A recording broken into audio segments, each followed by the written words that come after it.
Ravi de vous accueillir sur Mobility TV avec encore une fois un entretien passionnant en compagnie de Xavier Oran. Bonjour, Bonjour Lionel. merci d'avoir accepté notre invitation, délégué général de Mobiliance, pour parler des perspectives d'avenir en 2025 pour la filière automobile. On dit que ça risque d'être compliqué. Est-ce que vous partagez ce sentiment et est-ce que vous êtes toujours optimiste parce que vous l'avez été ces dernières années, avec un réalisme à chaque fois qui vous honore, mais plutôt optimiste. Est-ce que c'est encore le cas pour cette année 2025?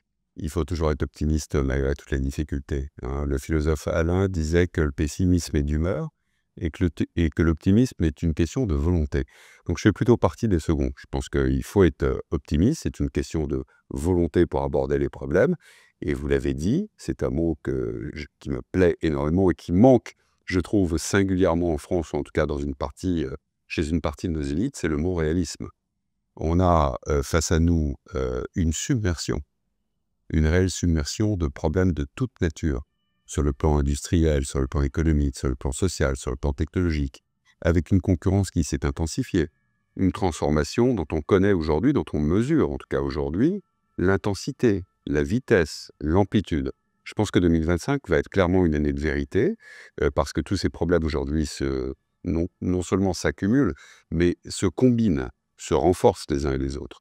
Donc, que ce soit au niveau européen ou au niveau français, avec l'ensemble de nos partenaires, je pense en particulier aux Allemands, et aux Espagnols, aux Italiens, il va falloir effectivement aborder cette année 2025 avec un volontarisme de faire, une volonté de faire, et puis aborder et traiter de manière concrète les problèmes et les défis qui se L posent à nous. Les problèmes, les défis, quels sont-ils? Vous avez parlé de submersion et ce n'est pas, innocent. On peut faire le lien évidemment aussi Bien avec les sûr. déclarations, politiques, récentes.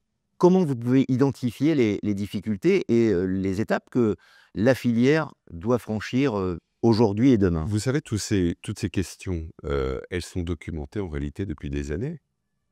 Donc, les problématiques auxquelles doit faire face la filière automobile, ils sont connus, ils sont documentés, ils sont étayés, ils ont été chiffrés par l'ensemble des acteurs de la filière automobile depuis maintenant plusieurs années. Quels sont-ils? Le S'ils n'ont pas été réglés, les Xavier Oran? problèmes les problèmes liés à la souveraineté, dont on parle à juste titre, autant aujourd'hui, les problèmes d'accès aux matériaux critiques, les problèmes de compétitivité, les problèmes de préparation des compétences et des emplois, les problèmes d'équipement en infrastructure, les questions, pour accompagner le marché, que ça soit en France, hier et peut-être demain au niveau européen. En fait, toutes les études d'impact qui n'ont pas été réalisées par les autorités compétentes quand il en était encore temps, eh bien, ils font de nouveau irruption dans le débat et ils submergent littéralement l'ensemble de la chaîne de valeur et les autorités politiques qui en ont été à l'origine. Donc c'est ça 2025, c'est en cela que je pense que c'est une année de vérité parce que depuis le 1er janvier prochain, la réglementation dite café est en application et ça met évidemment sous tension l'ensemble des acteurs économiques concernés et les autorités politiques qui ont été à l'origine de ces réglementations. Donc il y a une vague qu'on avait vue arriver à la fois réglementaire mais aussi fiscale désormais en France. Elle est devant nous. Il est temps de régler ces voiles et de prendre cette vague de face parce qu'on n'a en réalité pas d'autre choix. L'autre choix, c'est celui finalement de s'y soumettre, hein, et c'est inacceptable pour une filière de la qualité et de l'importance stratégique d'une filière telle que l'automobile en Europe. Si on devait résumer la situation de la filière automobile en France, avec les alliés européens, peut-on dire, c'est une image, une métaphore très rapide, hein, vous me pardonnerez si vous la trouvez, hasardeuse, est-ce que cette filière n'est pas prise en sandwich entre la Chine et les États-Unis? Avec en plus un nouveau président qui est à la tête des USA, désormais, et il y aura peut-être une incidence de la part du président, Si, Irène, directement. vous avez parfaitement raison et je pense que l'Europe, là aussi, j'espère qu'elle va se réveiller avec l'arrivée de Trump aux États-Unis et puis d'une part et puis d'autre part, d'une stratégie que je n'hésite pas à qualifier de brillante au niveau de la Chine. Ces 2 hyperpuissances sont critiquables, probablement, sur un certain nombre de sujets, peu importe, mais je pense que l'Europe doit sortir de son messianisme, de sa position, toujours, en voulant prôner un modèle. C'est bien de prôner un modèle, d'avoir des normes. La question, c'est d'avoir les bonnes normes dans un monde contemporain qui s'accélère, et on le voit depuis maintenant à peine 2 semaines avec l'arrivée de Trump à la Maison-Blanche. En fait, on est pris littéralement en étau entre 2 puissances, l'un qui s'est positionné, comme vous le savez, sur l'électrique et sur la batterie, l'autre plutôt sur le numérique avec des accélérations, notamment sur l'intelligence artificielle, qui sont absolument phénoménales. Donc, il est temps d'accélérer et il est temps d'avoir une vraie volonté de puissance. Et pour avoir une volonté de puissance, c'est pas par le mécénisme que ça se passe. Il faut être pragmatique. Il va falloir mettre notre corpus réglementaire et aussi fiscal en ordre de marche pour aller à la rencontre du monde qui arrive et qui va être un monde d'accélération absolument stupéfiante. Il faut avoir cette notion de cela parce que sinon ce que l'on risque, c'est pas seulement un déclin, c'est un décrochage complet tel que l'on le voit et tel qu'un certain nombre de capitaines d'industrie l'ont récemment indiqué sur beaucoup d'ondes publiques. On est sur un problème de compétitivité qui est absolument majeur et qui nous rattrape. Le modèle européen auquel vous faites référence, en creux, est-ce que cela veut dire que ce modèle est dépassé, désuet et que malgré tout, comme beaucoup de choses se décident à Bruxelles, que l'on continue à insister et à aller dans le mur? Désuet, je ne le dirais pas parce que quelque part, ça peut être un peu contre-intuitif avec tout ce que l'on entend aujourd'hui, parce qu'il est toujours de bon ton de taper sur l'Europe lorsque les choses vont mal. L'Europe, c'est nous. C'est aussi aux responsables politiques français d'y être présents, d'être exigeants et de nouer des coopérations, des alliances avec d'autres pays. Je pense à l'Italie, à l'Espagne ou à des pays de l'Europe centrale qui ont déjà bougé sur un certain nombre de sujets. Donc il est important que la France et l'Allemagne conservent ou reprennent une forme de leadership politique sur le terrain des idées pour déjà faire l'effort de s'aligner. Et Dieu sait si c'est compliqué avec des sujets comme la concurrence chinoise, pour prendre un exemple parmi 100 autres. Mais il faut faire cet effort d'alignement et la réglementation européenne peut être aussi un vecteur d'une certaine forme de résilience.